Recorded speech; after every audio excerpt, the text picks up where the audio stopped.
Ieu kareta terus nyemplung dina peuting hideung megedong. Kapan urang geus gilig indit bari mikul pangharepan miang jeung tanaga panyesaan jeung kesang nu saat kari tapakna. Urang nyingkah niat lembur nu lempur keneh ku bulan nyusul taneuh nu beueus juuh cinyusu di dieu di lemah cai pangancikan geus eueuh lan satapak jeung langit satiung pikeun nyenghap sarenghapan.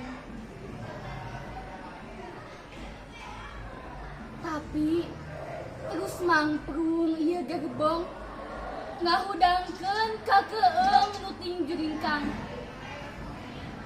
Beurang deui peuting deui ngeak ka ditu ketebeh wetan kawas rek muru balebat.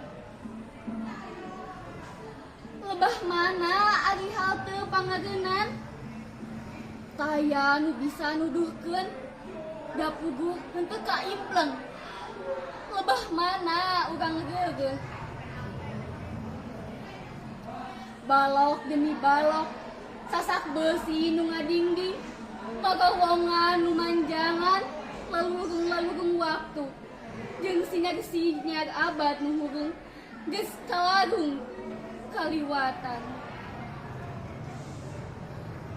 Kareta terus ngahegak mapai rel ka tepi suwiri gumuruh nyorang lembur demi lembur nu areheng.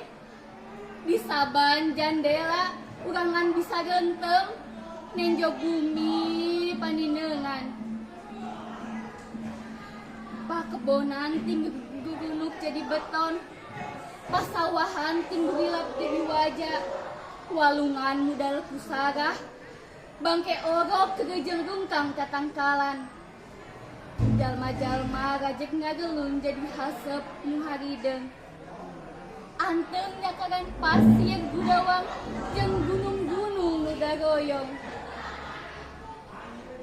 Rek kamana ieu kareta taya nu bisa nyoaga.